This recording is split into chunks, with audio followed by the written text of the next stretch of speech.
and a guy that calls Westfield home now is on the line with us, and that's Joe Reitz. Joe, how you doing? Chris, JJ, I'm doing great, and I appreciate you having me on. I heard you the lead in talking about training camp, and boy, you step outside, and it's hot as can be at 4:00, and I remember these days a couple years ago when the countdown would be on, it'd be 2 weeks, then 10 days, and getting yourself mentally, physically, emotionally prepared for training camp. It's an exciting time.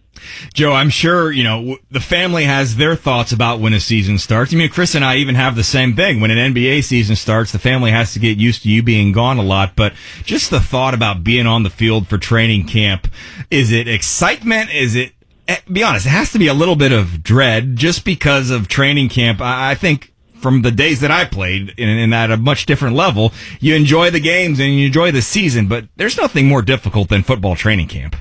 No doubt. You hit the nail on the head. It's a yin and the yang for sure. I mean, I can remember, honestly, being 10 days out, 9 days out, and you're almost getting physically ill. And I know some guys that, would get physically ill and throw it because you know the grind you're about to undertake. It's going to be hot. Your body, it's the best it's going to feel for the next 6 months, and you have to prepare yourself, for day in, day out battles for the next 6 months. So that's the first part. But the other part is you're excited.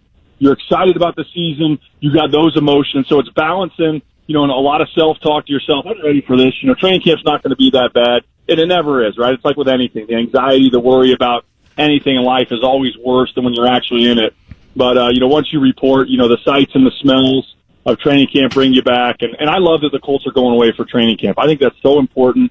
I loved when we went up to Anderson. Obviously, the facilities at Grand Park are awesome, but there's a special thing about going up somewhere, staying in dorms or a hotel, bonding with each other. I think that has a big impact on the season. So kudos to Chris Ballard and Frank Reich for realizing that and taking the guys away. Joe Reitz is our guest on the Andy Moore Automotive Group hotline. We have a number of topics that we want to discuss with you. Angles, we can talk Pacers, we can talk Reds, but I did want to ask you, when you made the decision to retire from the NFL, when did you make that decision? Because I'll go back to, once again, a very different level, but I walked on the football team at Ball State, and at the end of my sophomore year, Bill Lynch called me into his office, and he said, if you want to be a coach, you can come back. We always we'll have you.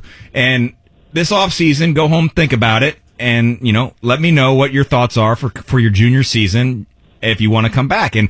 And I went home, and I just got tired of lifting weights. I didn't want to do it anymore. When did you make that decision, and how at peace and kind of happy are you with your sort of new life now as a retired NFL player?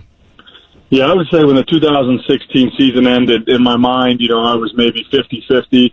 And over the next couple months, through a lot of time praying, talking to my wife, discerning it eventually went to be 100-0. And I had complete peace with the decision. And for me, mine was physical. I started getting banged up and had some back issues my last year. And, at that time my wife was pregnant with our fourth. And I thought, you know what, if this is the best I'm going to feel, in February after a season, if I play one more year, I don't know that I want to flip over the other side of the coin and unearth, potentially some more injuries. And so it was the right time for me and our family. And like I said, I had 100% peace with the decision.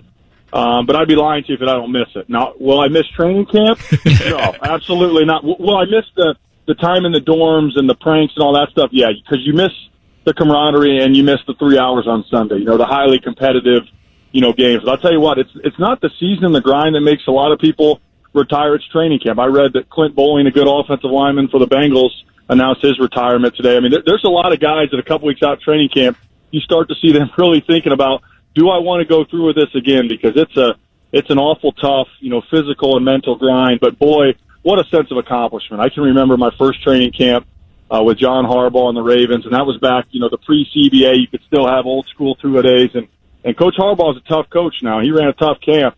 But I can remember driving out of Westminster College, just thinking, wow, the last 6 weeks we've been going at it every day.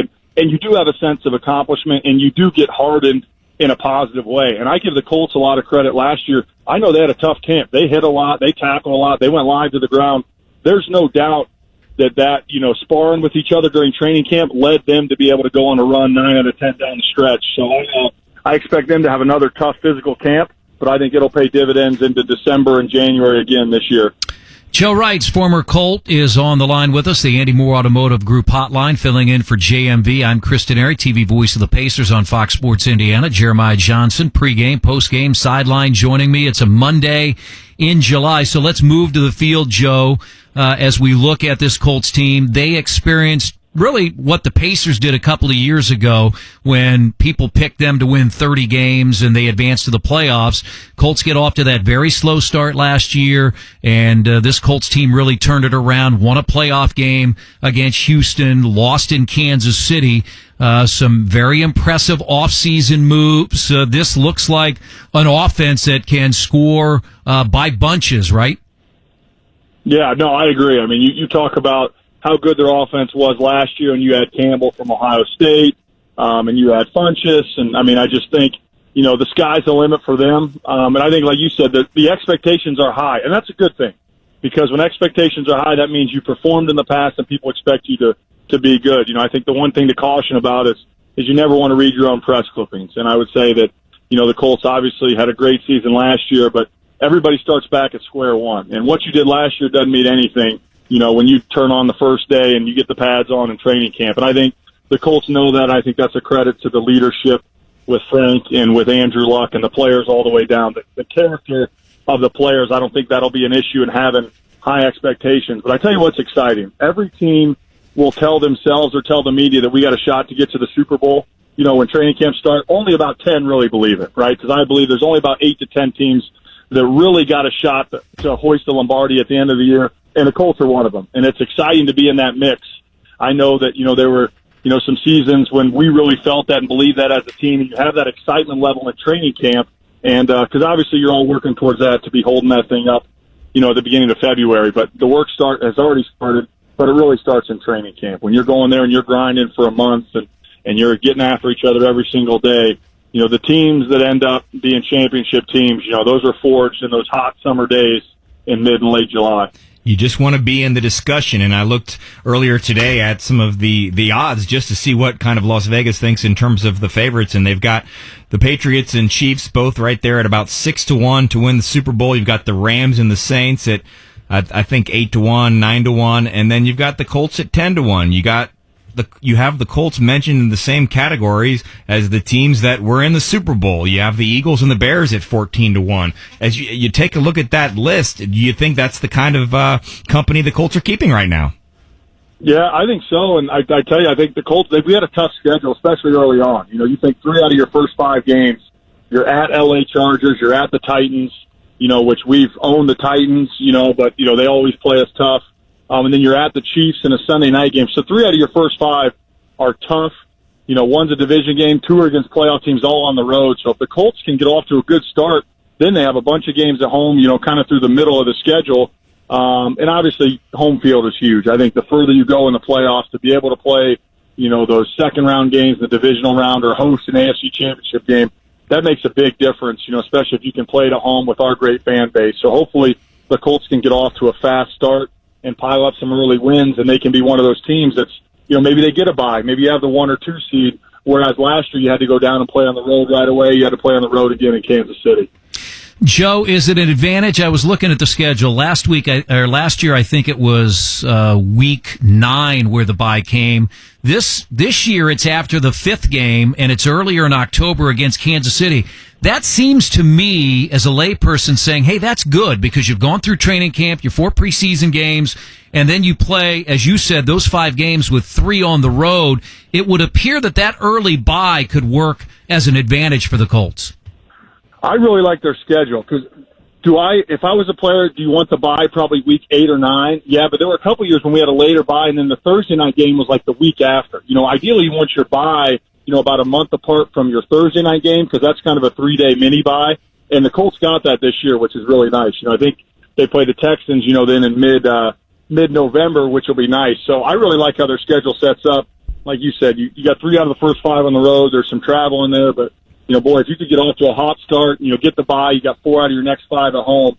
It's going to be an exciting, September, October, November for Colts fans. And that's all you're doing in those months is you're setting up to be playing football and your best football in December and January. And boy, it's exciting.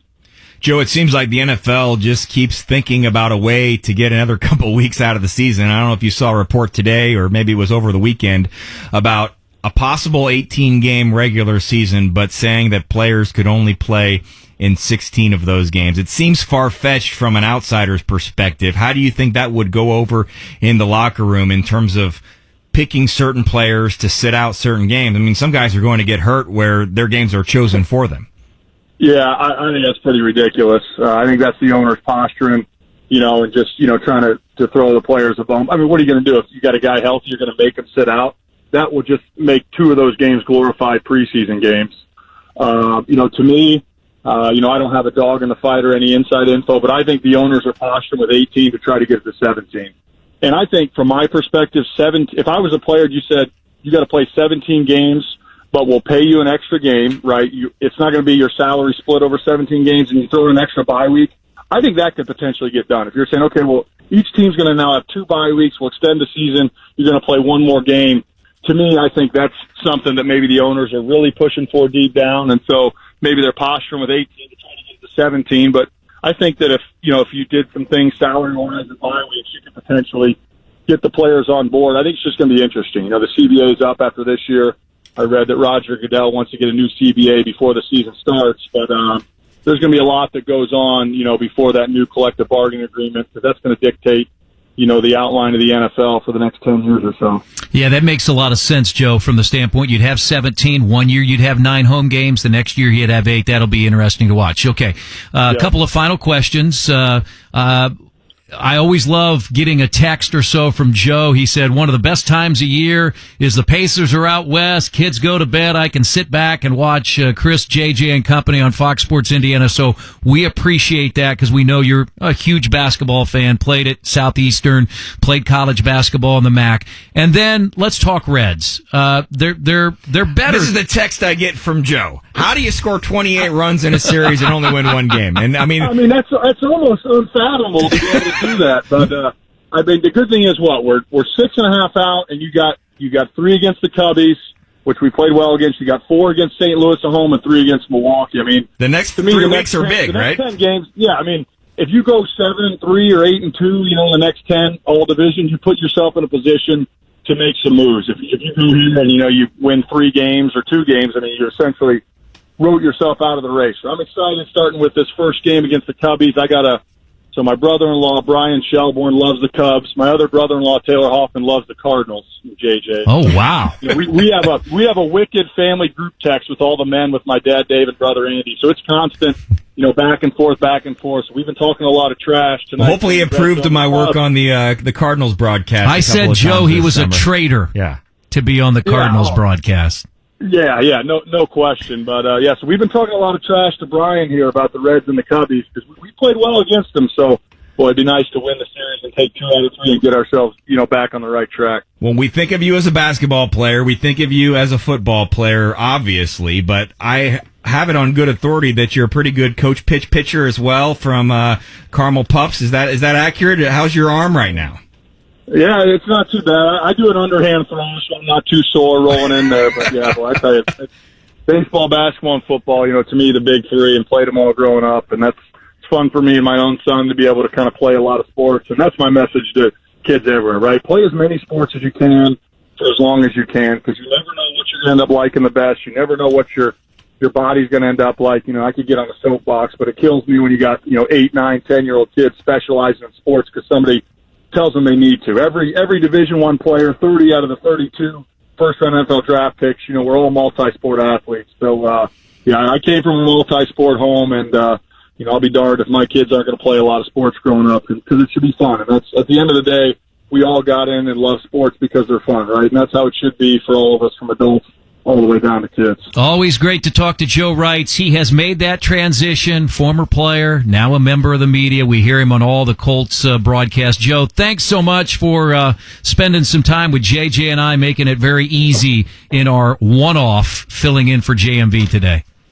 No question. Great to talk to you guys as always, and look forward to seeing you around town soon. All right, thanks, Joe. That is Joe Reitz joining the ride with JMV.